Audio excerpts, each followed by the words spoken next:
Hola, somos Katy y Gaby. y esto es Hasta que se acabe la cera. un podcast de Corre la Voz. Creamos este espacio seguro donde las mujeres pueden dar voz a sus historias y encender en más personas la valentía de creer, trabajar y avanzar. Que estas historias te permitan obtener poder sobre tu vida, tus circunstancias y sobre ti misma. Y hoy estamos en nuestro espacio de Voces de Experiencia y estamos felices porque tenemos aquí con nosotros a Diego Avilés Salvador.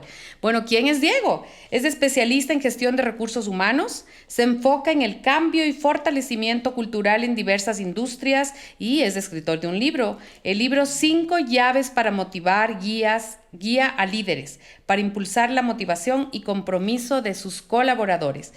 Bienvenido, Diego. Muchas gracias, Katy. Un placer estar aquí contigo. Bueno, ahora queremos empezar con una pequeña dinámica, Sí. algo nuevo. ¿Qué opinas, Gaby? Me parece espectacular. Vamos a lanzar unas palabras, Diego, y queremos que nos digas lo primero que se te viene a la mente, ¿ok? Cuando yo digo felicidad, Familia, fortuna, paz, compromiso, largo plazo, fracaso aprendizaje, y disciplina. razón de trabajo. Ok, muy interesantes tus respuestas, así que bienvenido, Diego, Muy también bien. una vez más a este espacio. Y justamente queremos como ir de la mano de tu historia. Cuéntanos, ¿qué te motivó a comenzar con el tema de recursos humanos? ¿Qué te impulsó a entrar en este mundo? Muchas gracias. Genial. Cuando me haces esta pregunta me remonto a muchos años, hace muchos años, estando yo en el colegio, en quinto curso, lo que ahora es segundo de bachillerato, me parece que tuve una profesora que nos dio psicología y empezamos a hablar temas de motivación, justamente temas de comportamiento humano, definición de las actitudes, toda esta cosa, y me enganché con el tema. Me enganché y no lo dudé más. Cuando terminé sexto curso sabía que quería ir a estudiar psicología, no sabía específicamente qué. Alguna vez una profesora que nos dio psicopatología, cuando supo que iba a ir por la línea organizacional, me miró y me dijo, qué desperdicio. Creo que algunos profesores tenían la expectativa de que vaya por la línea clínica, que también me gusta, pero siempre me especialicé más en la parte organizacional. Y en la parte organizacional ya todo este tema de entender el comportamiento de la gente como motor de las organizaciones me fascinó. Ya en alguna vez en mis primeros años de práctica, siendo todavía estudiante, vi a un consultor bastante reconocido a nivel país. Él, pienso que ya está, tal vez ya retirado, no sé si han oído de Héctor Ordóñez. Y cuando vi a Héctor Ordóñez dirigir unos seminarios en Mutualista Pichincha y generar estos procesos de cambio y trabajar con los gerentes, con los jefes de agencia, automáticamente me dijo, yo quiero hacer eso. Yo quiero hacer exactamente lo mismo, tal vez con mi marca, con mi imagen, con mi idea, con mi formación, pero me gusta eso que básicamente lo hizo. Y poco a poco empecé de una manera media curiosa, pedí a los profesores que me permitan el dar clases. En esa época, ¿qué computadoras ni nada? Recordarán ustedes que había acetatos, ¿no? Y yo sacaba los acetatos de los libros, pasaba a máquina, hacía dibujos a mano alzada, iba a la papelería, me sacaban el plástico y empecé a dar clases a mis compañeros. Y el profesor se quedaba en el último puesto y al final de la clase hacía alguna acotación. Y no lo hacía por puntos, no lo hacía por absolutamente nada, sino porque creo que tenía ese deseo de enseñar. He sido docente durante muchos años, siempre tuve esa vocación y de trabajar ese tipo de temas que me encantan y escribir sobre los mismos. Entonces, así nació y poco a poco me fui enrumbando en el ámbito laboral y en todo lo que es el manejo de personal en las empresas. Creo que así en resumidas cuentas. Y, bueno, Esa fue. y de golpe se me viene, ¿no? Que si te toparas con aquella profesora que te dijo, qué desperdicio, ¿qué le dirías? Que me gustaría tener tiempo para volver a estudiar psicología, la parte clínica, porque también me gusta la clínica, no he dejado. No estudié la psicología clínica, pero un gerente de una empresa vio potencial en mí seguramente y me ayudó pues con un programa bastante costoso de formación de coaching ontológico. Fue un programa más o menos de 9 meses, entonces me gustó. Tal vez otro enfoque de ayuda a la gente a través del coaching, pero me gustó y también lo he usado, ¿no? En la práctica diaria. Entonces, un complemento. Ok, Claro, complemento. yo me pongo a pensar como emprendedoras que somos, ¿no? Que estamos aquí en esta comunidad, se preguntarán, ok, a ver, ¿cómo me puede ayudar a mí el talento humano? ¿Cómo me puede ayudar todo esto a organizarme? ¿Qué les dirías tú? ¿Cómo les puede ayudar si conocen sobre el talento humano? ¿A las emprendedoras? A las emprendedoras. Es una pregunta bastante amplia y realmente en el tema de recursos humanos no hay justamente una receta, ¿no? No es como mezclar cosas de un producto y que digas, ya aquí salió ya el espagueti a la boloñesa, ¿no? Esto es un poquito más complicado porque hay que depender y conocer tanto la cultura de la empresa, cuando ya es una organización que ya tiene son emprendimientos a veces familiares, como también la personalidad del líder, ¿no? La gente especializada nos habla que la cultura organizacional normalmente tiene un impacto de un 70-80% de la personalidad del líder. Entonces, normalmente en esas culturas muy fuertes son liderazgos muy fuertes que van avanzando. Y eso lo ves a nivel ya de Apple y de las grandes empresas, ¿no? De Sony, que han impregnado, de Toyota, que han impregnado esos liderazgos de gestión de calidad y todo eso. Pero empieza desde las bases de quién es el fundador de la organización, en este caso, quién es el fundador de estos emprendimientos. Desde ahí parte básicamente toda la línea. Pero, ¿qué pasa, por ejemplo, en el caso de una emprendedora que comienza de cero? ¿Okay? Y que se va formando, que ya ve que su negocio comienza a arrancar y que ya le vienen ingresos y que definitivamente necesita apoyo y necesita ayuda.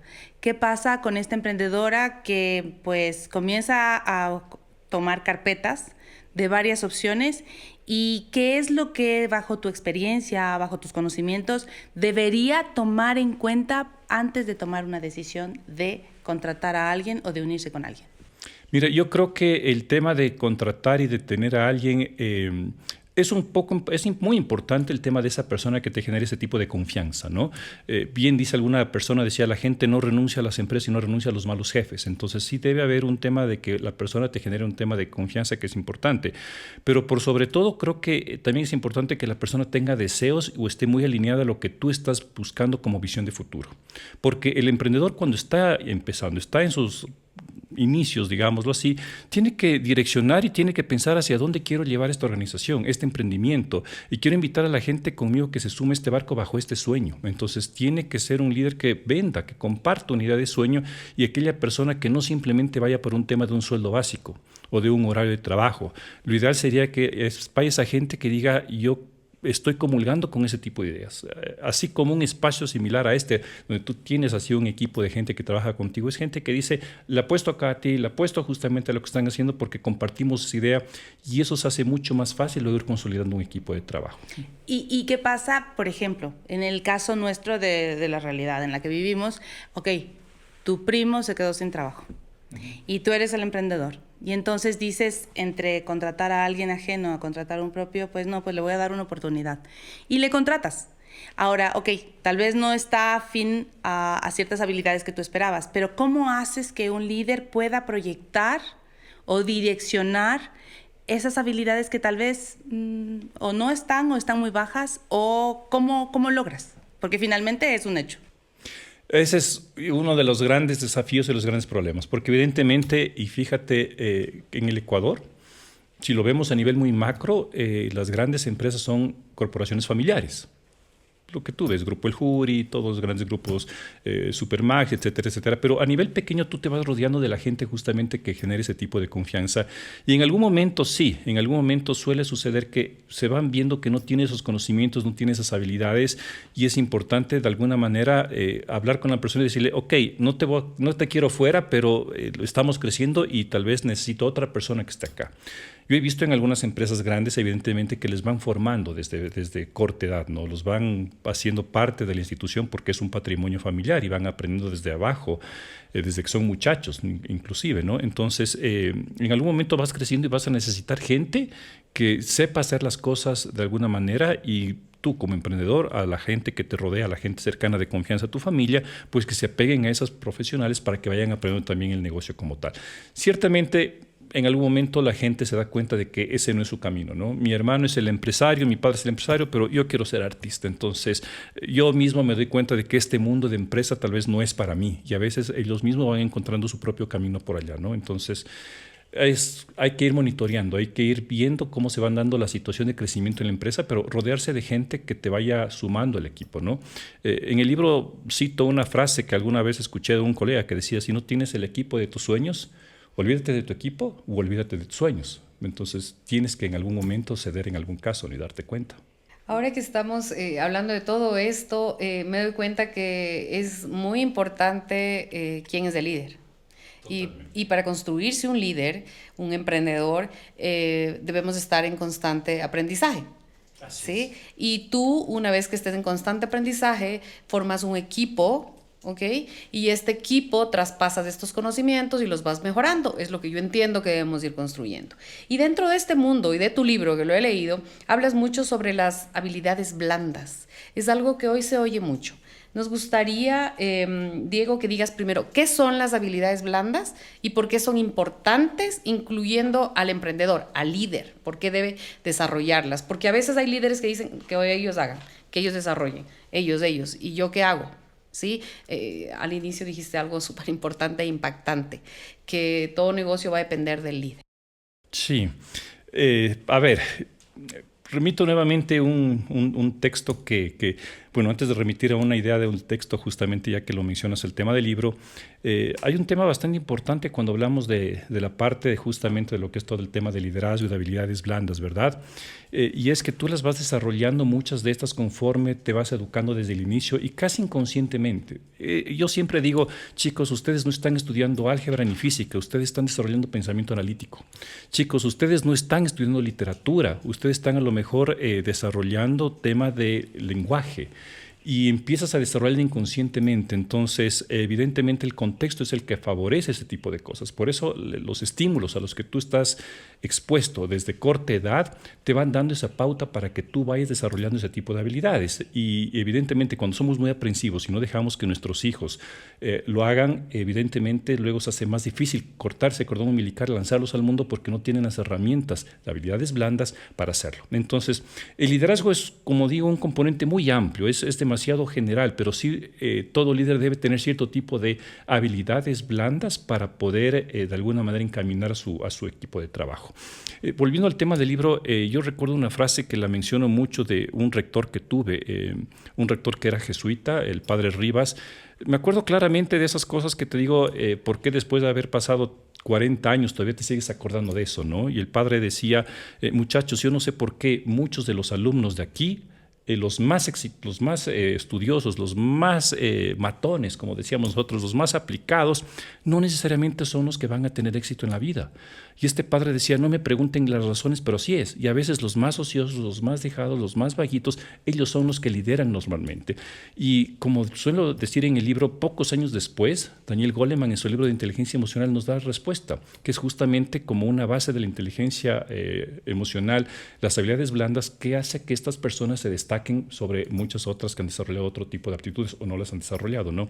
Entonces, de alguna manera, el líder tiene que ir desarrollando ese tipo de habilidades interrelacionales justamente para destacarse. Es decir, ¿qué es una habilidad blanda? Dame un ejemplo de habilidad blanda. Una habilidad blanda. A ver, si nos vamos al tema muy técnico de podrá decir, tú en una hoja de vida tú tienes el perfil duro y el perfil blando, ¿verdad? El perfil duro o las características duras es dónde estudiaste, cuántos años tienes de experiencia, cuántos cursos has hecho, lo que es fácilmente comprobable.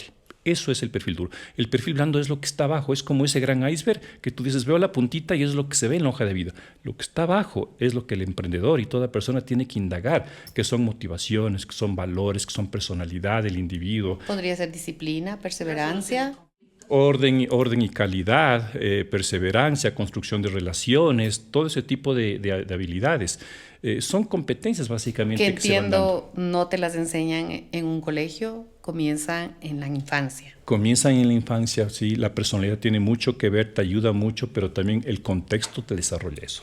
Claro, y además también porque el conocimiento, tu aprendizaje, lo que vas educando a tu propia mente, porque no todos fuimos como desde el inicio aptos para la resiliencia. No, también tuvo que ver mucho el conocimiento.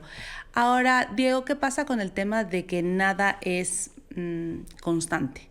¿Okay? Hablemos, por ejemplo, que un emprendedor comienza y tiene un sueño mágico, un sueño que lo mira, lo visualiza y está ahí. Y junta a este personal o a este equipo de trabajo que también comparte este sueño y se alinea. Pero ¿qué pasa con las realidades en las cuales la situación económica, situaciones de país, situaciones en general se van dando que pues tienes tropiezos, no todo es tanto como tú planificas, tienes que irte adaptando en el medio.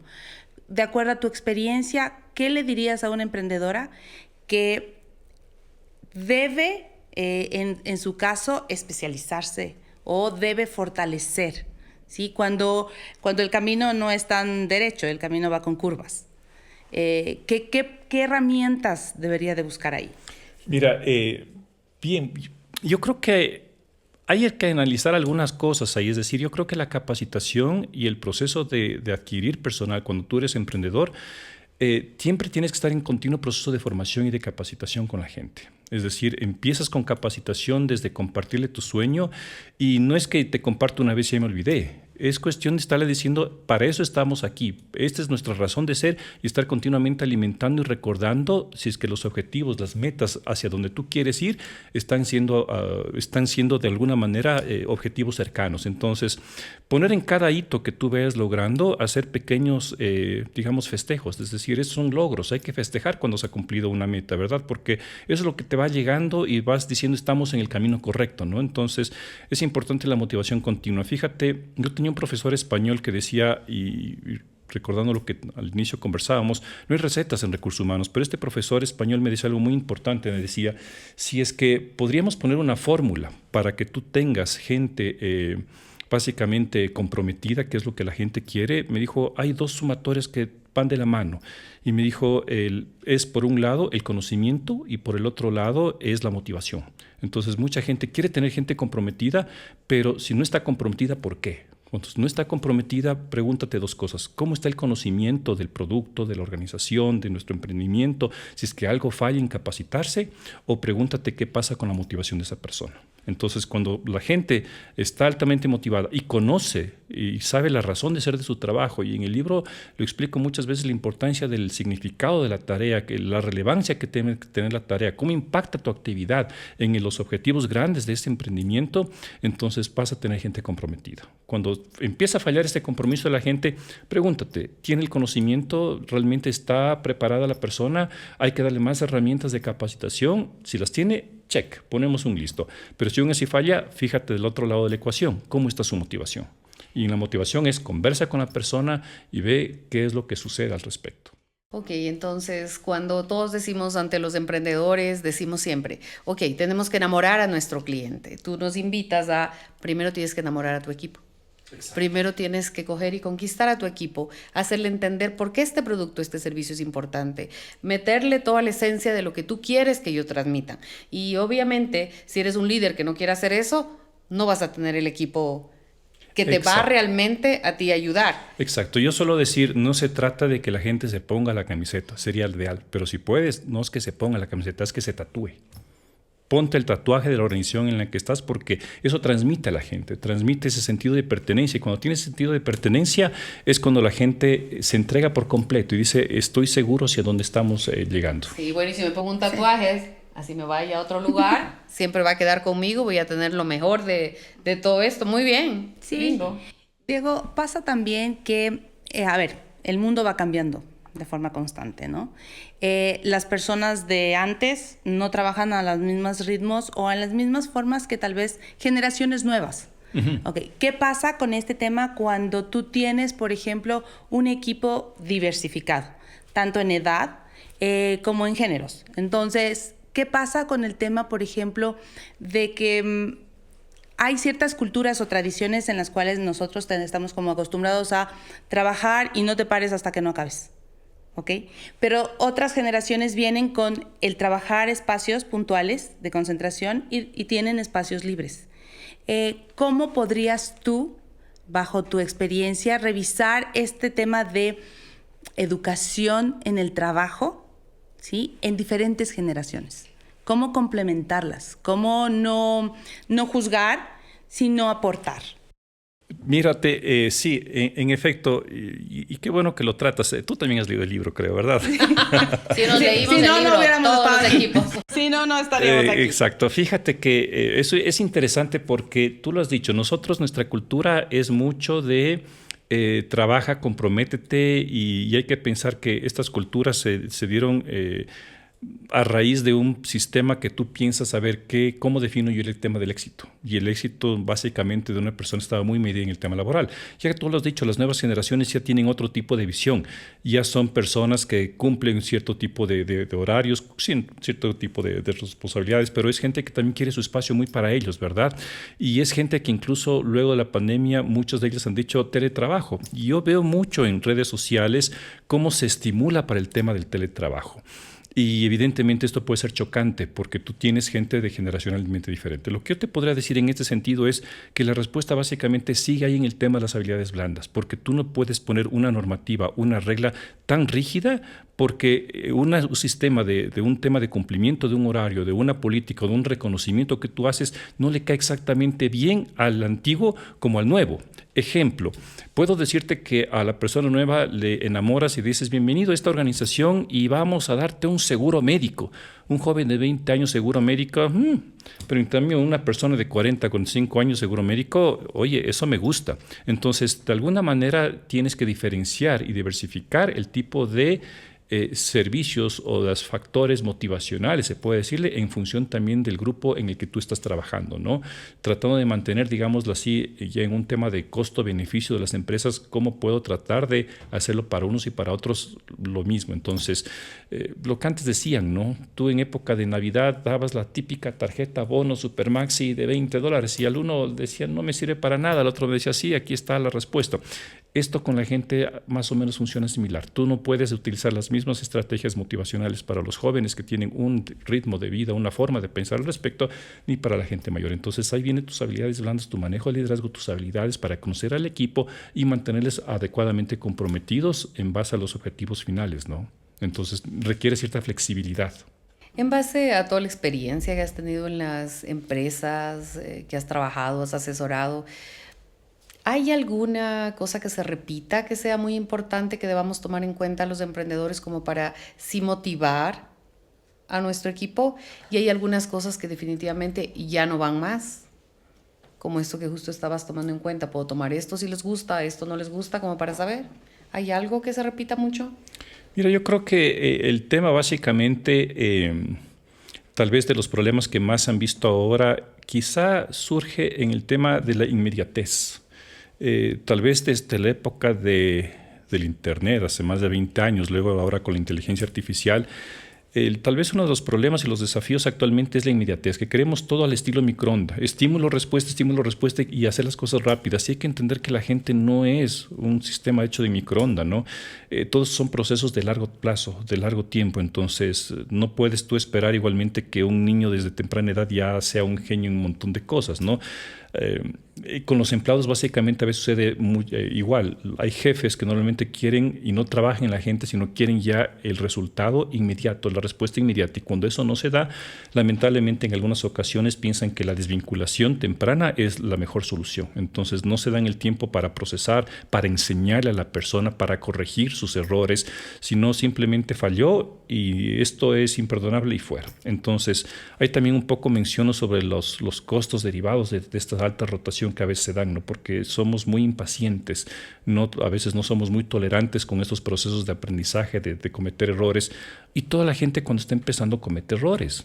Si tú contratas a un trabajador nuevo, asume que va a cometer errores. Entonces es parte del proceso de acompañamiento. El asunto es que tienes que de alguna manera ir dosificando qué le vas dando a la persona para que vaya aprendiendo de sus errores y ella misma se vaya sentando como tal, ¿no? Hasta que ya esté más sólida, más afianzada y se haya un personal de confianza completamente. Qué interesante. La inmediatez, no microondas. No Oye, microondas. yo me pongo a pensar, ¿no? Toda esa cantidad de responsabilidades y estrés, bueno, llamemos todo lo que manejan los líderes, ¿ok? Uh-huh.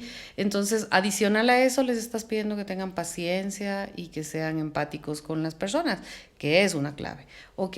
Pero, ¿cómo lograr también que todo tu equipo se alinee a ti? Conversando, haciendo tiempos. ¿Crees que aquí es la importancia de un líder de meter quizá medidores, plan SMART, cosas así, para que no sea a mi manera ni a tu manera, sino bajo una medida? Sin lugar a duda, sin lugar a duda. Es decir, tú tienes que ir pensando en la persona que va, que evidentemente están justamente en muchas organizaciones para cumplir cierto tipo de objetivos, porque así aquellas organizaciones que incluso tengan fines sociales no están, digamos, exentas de cumplir tipo de objetivos. Entonces, identificar de dónde partes y a dónde quieres llegar, justamente es plantearle un objetivo porque la persona diga, sí, quiero llegar allá, pero también te doy las herramientas para que tú lo hagas, ¿no? Entonces, el hecho que sí, debes partir de una buena selección de personal, algo que también hago mucho énfasis al respecto. Si no tienes buen elemento con el cual trabajar, difícilmente vas a llegar hacia donde tú quieres estar. Pero si bien tienes todas las características que acabamos de mencionar anteriormente, es indispensable que tú pongas tiempos y métricas de desempeño para ir ajustando, para ir viendo qué es lo que tú puedes ayudar, porque el líder de alguna manera tiene que convertirse en una persona que enseñe, que capacite, que monitoree, que dé feedback. No es fácil esto, ¿no? No es fácil hacer todo este proceso de acompañamiento, pero tampoco es cuestión de decir, la primera de bastos fuera, ¿no? Entonces, es cuestión de monitorear y decir, a ver, las oportunidades existen, pero tampoco es que vamos aquí siempre a estar esperando, ¿no? Hasta que la persona funcione. ¿Cuándo querrá funcionar? Entonces, el monitoreo y el seguimiento yo creo que es la clave ahí. Sí, entonces los líderes deben pensar bien si quieren realmente ser líderes, porque ese papel no se pueden bajar. Ok, cuando tengo una entrevista con alguien y digo, ¿qué pregunta capciosa le haré? Ok, no creo que le conozca a través de ninguna pregunta capciosa, creo yo, ¿verdad? A alguien sobre sus habilidades blandas. No, mira, el tema de las preguntas capciosas normalmente no se da. En ocasiones, y ayer o antes de ayer estaba visitando un colegio para unos programas de empleabilidad para los chicos, en donde yo le explicaba justamente a este rector, yo le decía, fíjate que las preguntas son importantes, pero tienen que analizar qué hay atrás de ese tipo de preguntas, ¿sí? No es que la pregunta sea capciosa, sino que la pregunta trata de buscar algo más. Por ejemplo, te doy este tip. Cuando te preguntan a ti sobre tus actividades sociales o de fin de semana, no es por un tema de morbo o de curiosidad, de meterse en tu vida personal. Es cómo esa actividad puede impactar positivo o negativamente en el quehacer diario. Ejemplo, ¿sabe qué? Yo todas las noches trabajo de bartender. Entonces me voy a una discoteca, soy el bartender y hago eso, entonces me redondeo el sueldo. Entonces tú dices, trabaja conmigo hasta las 5 o 6 de la tarde, luego se va al bar. Vendrá descansada la persona, claro, vendrá bien dormida la persona, entonces no me importa que haga ese tema de bartender. Entonces a mí lo que me interesa, por ejemplo, es ver si es que va a entrar en conflicto tus actividades sociales con tus actividades, bueno, también pueden ser laborales, con tus otras actividades laborales para que no haya. Entonces no existen básicamente esas preguntas tan capciosas, sino decir las preguntas normales. Siempre el entrevistador está pensando en cómo esa persona va a responder frente a este tipo de trabajo, ¿no? Y finalmente, bueno, ya en las metodologías un poco más técnicas que se habla de esto, normalmente siempre hay ciertas normas para hacer algunas preguntas que se llaman entrevistas a profundidad, ¿no? Que son más bien no lo que tú sabes hacer, que te dice, porque cuando yo te digo qué sabes hacer, eso está respaldado también por títulos, pero cuando tú preguntas y tú me lo has dicho ya en este espacio que hemos hablado, cuéntame a través de anécdotas, cuéntame a través de historias, cierto tipo de situaciones, entonces ahí se reflejan las verdaderas habilidades blandas de la persona. ¿Cómo solucionaste? ¿Cómo hiciste tú tal asunto? Entonces, sí soy bueno trabajar en equipo. Entonces, es una pregunta casual. ¿Te gusta trabajar en equipo? Y todo lo responde, sí, pero ¿cómo sabes? Entonces es más fácil decirle a la persona, oye, cuéntame un momento de tu trabajo donde los resultados que obtuviste fueron gracias a que compartiste recursos u otros elementos con los miembros de tu departamento. Entonces la persona tiene que recordar qué es lo que hizo y el entrevistador tomará nota porque eso sí es un hecho ya más validado que está recordando la persona. Entonces hay que saber hacer las preguntas adecuadas en las entrevistas. Ok, qué importante. Entonces para una emprendedora que está empezando y va a contratar, es importante preguntar lo que sabe, pero también es muy, muy, muy importante preguntar todo aquello que reflejaría su personalidad, su tipo de... No es buscar preguntas capciosas y que no tienen nada que ver. O sea, es realmente ir hacia algo muy normal, una conversación para irnos conociendo. Eso es. Ahora que nosotros estamos con este mundo del emprendimiento y todo, y vemos que has sacado tu libro, que lo has logrado consolidar, ¿te sientes un poquito emprendedor también con todo esto? Sí, ¿Has pasado sí, momentos incómodos? Hablaba con mi hermano hace pocos días y le decía, no acabo el primer libro y estoy con ganas de escribir otro libro. Creo que me cogió ese gustito, pero tendrá que esperar porque todavía estoy madurando algunas ideas de qué es lo que se puede escribir para que tenga una lógica, una secuencia. Entonces sí me gusta. No sé si a futuro me dedique de lleno a esto, pero oficialmente el libro sale el 16 o 17 de marzo en Amazon. Oficialmente, o sea, esto es, digamos, un preaviso, un prelanzamiento como tal, ¿no? Sí, bueno, nosotros lo hemos leído, Las 5 llaves para motivar, y recomendamos a todos los emprendedores, emprendedoras que apenas salga, pues realmente lo compren. Es de Diego Avilés Salvador. Nos hemos leído, sirve muy bien, es una guía muy chiquita, diría yo, y bien concisa de las cosas. Eso te decía hace un momentito, podías haber escrito un libro de unas 300 páginas, pero decidiste uno de 100, donde metiste todo lo de las 300 páginas, claramente, para poder uno entender. Les recomendamos y te agradecemos por apoyarnos en la comunidad de Corre la Voz a través de este podcast, para que los emprendedores aprendamos la importancia de lo que es elegir un buen equipo, qué preguntas hacer, y también permitir, creo que todas las emprendedoras que sean madres, padres, deberíamos permitir que nuestros hijos desarrollen las habilidades blandas desde pequeñitos. Así es. Sí, muchas gracias te damos por estar con nosotros, y ahora los que estén viéndonos por YouTube pueden ver el libro, y en un momentito voy a hacer que nos autografíes, por favor, y te agradecemos en nombre de todo el equipo. Muchísimas gracias. Gracias a ustedes por el espacio, por la invitación, y sí, la gente es el motor de las organizaciones, ¿no? Entonces, como tal motor, pues hay que prepararnos para poder administrarlo adecuadamente y que tanto la persona crezca en su desarrollo de habilidades, crezca personal y profesionalmente, así como también el beneficio se traslade también para las organizaciones que sean más productivas y cumplan sus objetivos. Es un ganar-ganar que se debe dar. Exactamente. Sí, es la única manera de salir adelante, con un ganar-ganar realmente. Muchas gracias. A ustedes, gracias, chicas. Gracias por la invitación. Somos Hasta que se acabe la cera. Gracias por escucharnos. Si te gustó este episodio, te invitamos a que lo compartas con más personas. Y así nos ayudas a seguir corriendo la voz.